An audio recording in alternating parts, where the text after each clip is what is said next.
Welcome to Hashtag Rising Artists, a series where we introduce you to brand new artists. Who knows? They might end up on your playlist.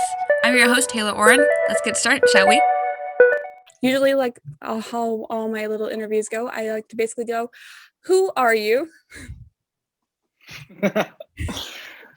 We are Modern Original. There it is. All right. So I guess because this is your guys' first song as a group, let's start with this the story of it. How did you guys become Modern Original? Well, yeah, we were in a band together, the past called the Mowgli's, and when 2020 hit and the pandemic happened, we decided to put it on pause for a little bit. And me and Josh were working on other music anyways. We kind of had a writing bond going, and he was in my pod either way. I was seeing him a bunch, so we were kind of stuck with each other regardless. And we just were writing a bunch of songs. So it kind of was like, all right, we have these songs and we have this kind of new lease on life. So let's make something out of it. All right. So I'm curious, because weirdly enough, I actually seen you guys as part of the Mowgli's, gosh, a while back ago on tour with American Authors. Nice. Nice. That's how you can date me back. Was it 2016 or something? Jeez. And which is why I'm only mentioning the American Authors, because I had a chance to listen to your guys' songs, and it sounds a lot like something I would hear from American Authors. Wow. We'll take that as a compliment. It's awesome. It was it's a very fun song. For those who are listening, the song is called "I'm an Alien." I found it very catchy. Honestly, I could still be singing along to it down the while I'm grocery shopping, because it's that instant reaction. The melody is just right there. So I'm curious as to how you guys created this song. Funny enough, it started with a little text message thread. The day of the session, we had a session booked with our friend Tyler, and I think it was something like I was running late, and I just texted, "I'm an alien," and then I was like, "Wait a second, we're on to cool song title. We're on to something." Yeah, and Andy texted the second line. I'm pretty sure you texted "From the Great Beyond." Yeah. Something like that happened, and then it was like my head just went like, "Ooh, I'm an alien," and I just kind of like voice noted that, and they were like, "Cool, song's done. Let's go for beers or whatever," you know.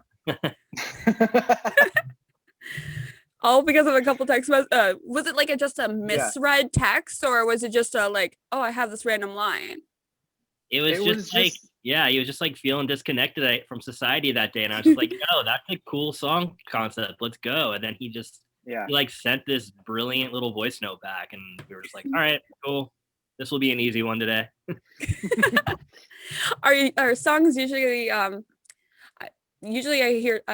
hear a lot from artists saying that it takes years to make a song, and this one just happens to be a quick instant. Has the writing process for this in comparison to yours, this new stuff, is it going to be how long does the writing process usually take for you guys? We can typically, as long as we go into a session together with we're trying to get something done today, and we have an idea, a little bit of a start, it really helps to go into a session with at least one little idea, and a lot of times that idea can just really spark a lot. And that day, "I'm an Alien" sparked so much because we were in the middle of the pandemic, and Andy and I just were kind of going through a breakup with the Mowgli's, and it was just really heavy times for us. We our whole identities were shaken, and so that one was definitely a one-off kind of really quick thing. And but we do try to at least finish a song within a day. But I do understand what you're saying. A lot of times, I've sat on ideas for months and months, and then I'll randomly think of another idea, and then I'm like, oh, that actually goes perfect with that other thing that I didn't know what to do about, and so sometimes songs come together over the course of several months, but that day it was literally like a couple hours later we had the song written and we were back home on the couch. Okay, well, since I know that you guys were recording last year, how was the recording process?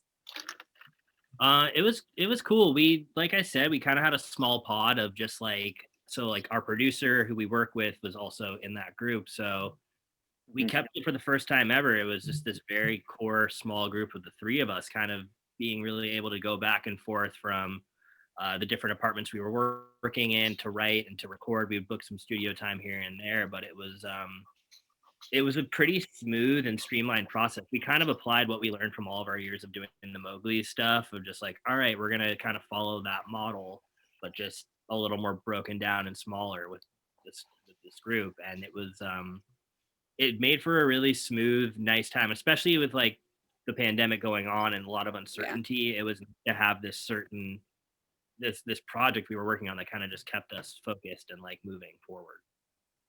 That's so cool to hear. Yeah. And from a lot of the past interviews I've been interviewing, it's been curious. I've been always curious to see how you guys, the recording process during a pandemic like this with so many restrictions. So it's really exciting to hear this kind of information. It was cool for us because we had such a small team really working on it, and we didn't work in any like big studio buildings with multiple rooms. We worked like in people's homes, really, like for everything. And so it wasn't too hard, but like I wanted to add that like tracking with a mask on was like kind of the one really different thing. Like Andy was like drumming with a mask, and I don't even think you really needed to do that, or maybe that was just for photos or something. I can't remember, but no, they wanted the guy wanted us to wear masks when we were at his place because they were all right, because they have kids. Yeah, and the two homes we went to were people with kids, so we were like, you know, we got tested the day before or even that morning. I got like a rapid test. I remember when we did the drums. A couple scares here and there. Yeah, but it felt good for me actually, having all these tests and they were always negative. I mean, I was like, you know, it gave me peace of mind. I was getting tested quite frequently for a second there. But yeah, that's so good. I mean, at least you got tested for all those times, and definitely thank you for doing that. So with the song I'm an Alien out now for pretty much everyone can listen to, this is the first one, so I'm curious to know what's the rest gonna look like afterwards. Actually, it's our second one. Second one. Oh my goodness! I just read first in on my thing. Don't worry about it. It's all okay. Very new. Like we released a song about a month before I'm an Alien called "Turn It Around," and that's right. And it's all still very brand new. Okay. I still have some little wee way. It's all very fresh, but we have a couple more releases planned for next month. That's going to kind of complete our EP, and then from there we're just gonna. We already are writing more and just kind of preparing for new releases and shows. All right. So with that second part in mind, how are you guys feeling about the show since the departure of another band? What are the like fun ideas that you guys haven't planned for this for your guys' band when you go on tour, I should say? Yeah, we've been mostly like focusing on just playing these songs and getting it right, you know. And I'm just being honest, like I haven't even really gotten into that mindset yet of like what kind of exciting, you know, lighting, and other than we have worked a little bit on some of the backdrop stuff that we'll be projecting, you know. So I guess we have done a little bit, but you know, it's like it is exciting to think about like we're gonna have a lot more stage to run around on, you know. Oh gosh, I can already tell with the song, just this song alone, you guys are gonna be bouncing around. I mean, obviously not Andy. He'll be bouncing back there. Yeah, just a bit. I can just definitely picture you just running around for sure on this song. Yeah, it'll be fun. We like you said, we don't quite know exactly what it all looks like because we played one small show acoustic for a very small group of people, which was like a really nice way to kind of get our mojo back in a way, because we hadn't even really played a show as this band yet. We played for a couple other artists like in the pandemic here and there, so like we've been fortunate to actually play shows through some of this. But now, like, you know, when we get to finally premiere this baby on like a real stage in front of a full like capacity crowd, it's going to be a really exciting feeling, and we don't quite know what that's going to look like until it happens. Yeah. Gosh. Yeah. I know. I know for sure I'm gonna be dancing around, and it's gonna be very hard for me to like photograph the set, knowing full and well I'm just gonna be like, okay, well, I can't focus if I'm dancing to this. Yeah. That's okay though. Yeah, that's okay. Well, we're at the part of the show where I have random cards that have questions on them, that I randomly pulled out from technically the box of where the cards are from. Now I'm just gonna give out, all right. Has a stranger ever changed your life? Wow. Whoa. On this one, I'm sure they have. I mean, I think an easy way to answer this would be like, in our experience traveling, playing shows, is we meet strangers every day. And like that connection that you get to make by going up on stage and performing for them and meeting them after the show, people you don't know, it kind of writes the story, the narrative of like how fun a tour can be, because it is just made up of people you've never met before, giving you this incredible experience. Wow, that's a really good answer. Shit. Yeah. It's like, in a nutshell, a whole mass of strangers have changed our lives. Yes. I see. Well, while I'm at this point, you guys were strangers at one point. How did you guys meet? That's true. Wow. That's very true. We were part of a collective of musicians. That's how the Mowgli's kind of started. It was a big group of just different bands playing shows all the time. And Josh had a different band and I had a different band. And then at the end of the night, the Mowgli's would all kind of like come together and play like from their separate bands as one band. But I'll say this. I remember I walked into a club in Hollywood, I think it was Moscow, and I'd never met Josh before, and he was performing with his band. And I was like, damn, this guy is so good. I want to play with this dude someday. And like, that's nice. And like we like jammed at their house in Venice and like started another band that wasn't the Mowgli's that fell apart. Oh yeah, because the Mowgli's were taken off. It was called like, Sharkitecture. You have to say that. Yeah, it's called Sharkitecture. Yeah. Yeah. It was awesome. It was dope. Yeah. And then we started, then we've just been touring together for over 8 years. So that's kind of strengthened the musicianship bond that we have. That's awesome. Yeah, I remember when it was brought up to me that like Andy could fill the space as the new drummer in the Mowgli's, because our drummer was like moving to a different position. It was kind of a weird shuffle we were doing. And as soon as I remember it got brought up that Andy was like down to do it, I was like so into it, because we had that other band, Sharkitecture, and I was really thought he was just like such an interesting drummer, and like I loved the choices he made on the drums, and so I was like fully down. And it's been really a cool relationship that we've had, you know. I mean, we've gotten to see like so much of the world together, and you know, that really forms like a strong bond over time. Yeah, you guys sound like brothers, just complimenting each other. It's so cute. That's nice. Ooh, when was the last time you surprised each other? I'm going to change the sentence on here because it says something else. Surprised. Yeah, like what did you do to each other that would surprise each other? Wow. I don't know. I guess like on my birthday 2 years ago, they surprised me on the bus. I came on, there was a little surprise party, and Josh was there. Oh yeah, yeah, so that's true. That was a surprise. One time we also taped him inside of his bunk, so when he woke up, it was just a big wall of tape. Yeah, I feel like that was a surprise. Yeah, that would be one. Those are fun answers. I don't know. We could probably make a cheesy answer about how like we surprise each other with like the music we create or something, but like that just feels like a cheesy answer. Hey, you're allowed to go with both options, but I definitely prefer the tape on the wall.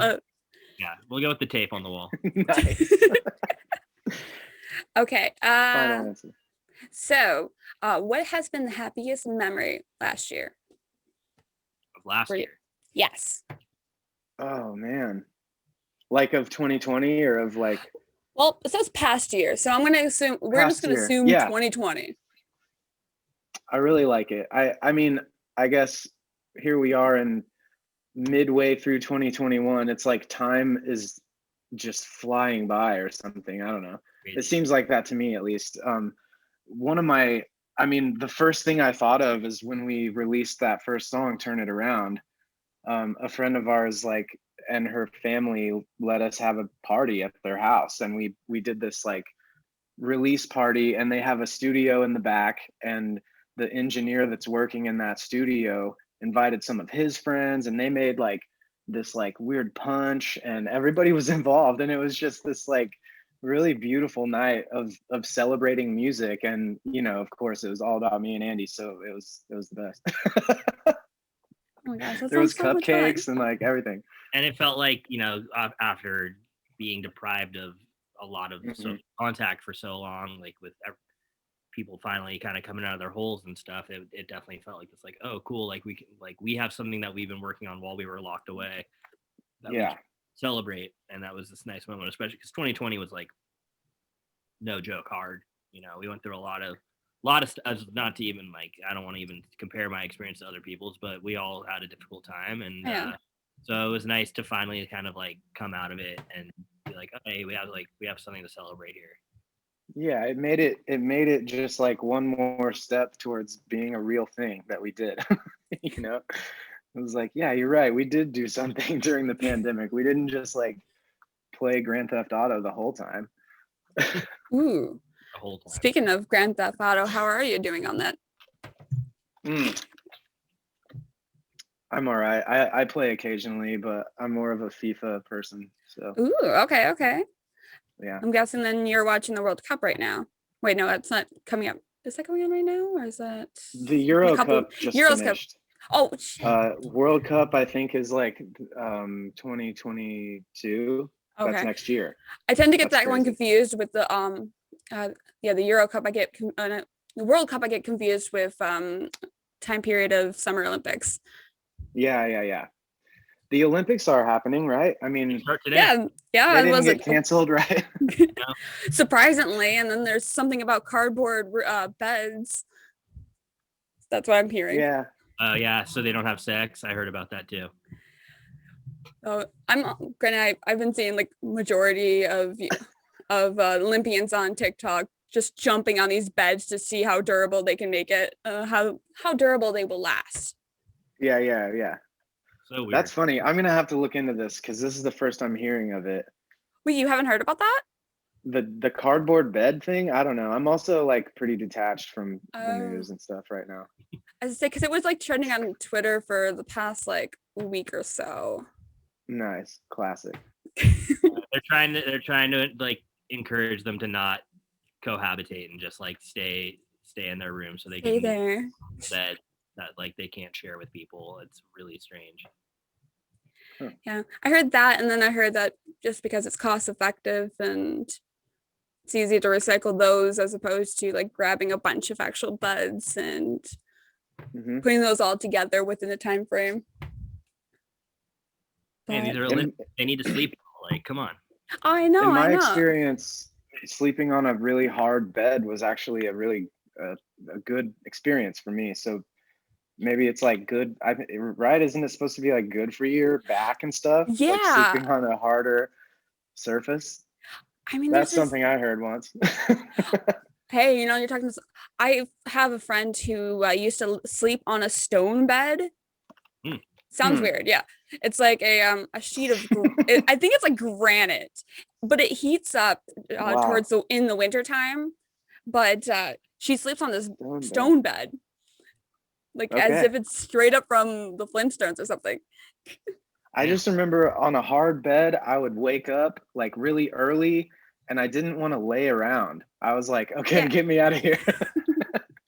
But I thought that was good because I'd get up and like start my day. And I mean, I was in China also, so like I was like Yeah. stoked to get out and like wander around, but it might be different if it was my house. That's true. I would. Yeah, I haven't I been love much this traveling. tangent. Now I got to debate if I want to keep this in here. I think it's gold content. So. Okay, all right. Yeah. I'll keep it in there. Here I go from the Olympics and bed talk to this question here that I have that says, "What are you more afraid of, failure or success, and why?" Failure for sure. Yeah. Failure. I mean, yeah. Success is the joys of success are lovely, I think. So, and failure is just never fun, in my opinion. So. All Yeah, right.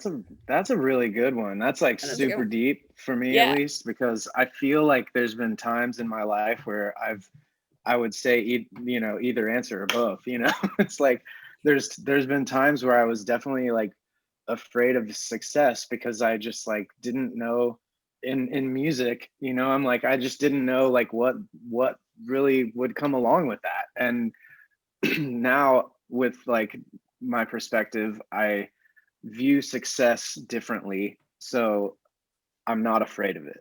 You know what I'm saying? Yeah. I think it can be a double-edged sword, like you see these days. Just people that have these massive platforms are open to more scrutiny, and so it could definitely be scary when you have that many people that just give a shit about what you're doing, that are going to have an opinion about Yeah. you Yeah. make. I think that is a little terrifying, but you also like you're comfortable, and if you can just tune that out, because it's like Yeah. social media isn't everything. It's kind of can be bullshit too. So just depends how you can handle that. Wow, these are actually really both great answers. Shit.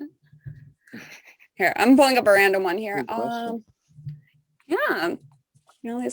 I'll talk about these later in a second. After the interview. I'll have. What are you guys craving right now? In-N-Out burger. Yeah, some sort of food probably. On Wait, was that a food question or not? Hey, it could be a food question. It could be a psychological question. Whatever one floats your boat. Nice. That was my first thought, so I'm sticking with it. In-N-Out's a great answer. I just got a new grill, like a smoker, so I'm craving some sort of whatever I'm going to make on it. I don't know yet. I'm excited to learn. I'm craving knowledge of using my new smoker. That's really great. One thing I've learned about smokers is that the wood does matter. Yes, I've heard that. This is a wood pellet smoker, so it's tiny little wood pellets, and I have. Is it like a Traeger? It's not a Traeger. It's called a Camp Chef, but it's a similar thing. I don't know why I know this information. I love that you do. You pulled out the Traeger there. That means you know your stuff. Gosh, you should see the there's a like instruction manual for a Traeger grill, and they have a 6-pack beer case to show you how many beers it's going to take you to finish building a Traeger. And by like step 6, you're realizing it says that you need to go buy a new pack. Yeah, I know that. I had to build my grill yesterday, and it was a nightmare. Oh man, that's so funny. I love the time measurement being 6 packs of beer. Exactly. This will take 4 6-packs of beer. I cracked a beer while I was building it, and I was like, I can't even enjoy drinking this beer right now because I'm just like, too focused on it. Too in it, like too focused. The song is currently out now. What are other things that we can expect from you guys the next couple weeks, month or so? We've got two more tracks coming next month. I'm not exactly sure the release date on those. Do you know, Andy? But I think it's August 20th. Okay. Beautiful. I'm glad we're talking about this now. So we'll have 2 more tracks coming next month in August, and that will complete the 4-song collection that is like our first little baby as Modern Original. And that's just really exciting. We've been preparing for playing shows, And I personally am like a little skeptical of everything right now. It's just like things are not really consistent, you know, as far as the numbers and the variant and all Oh this. yeah. So we're just kind of like prepping, and whenever things really are happening and like whenever we're going to start playing shows, that will happen. We know that it will happen. We just don't, you know, everything's a little up in the air, you know. All right. And I guess to say the last bit of final question is where can my fans, friends, and family find you? All your socials. So Modern Original Music on Instagram and Modern Original on Twitter, but the O's are zeros. Ooh. And we even have a TikTok, All right. which I think it's true. is Modern Original. So yeah, and then Spotify and anywhere you like to listen to music. So, and I think Facebook too, right? Yeah, we have a Facebook page. Sure. All right. Well, thank you guys so Google much. Wait, what was that? I said just Google us and you'll find us, you know? We're all right. Yeah. Well, thank you so much for sticking around this long with us, with me. You guys are fantastic to talk to. Thanks so much for having us. Oh, that's music to my ears.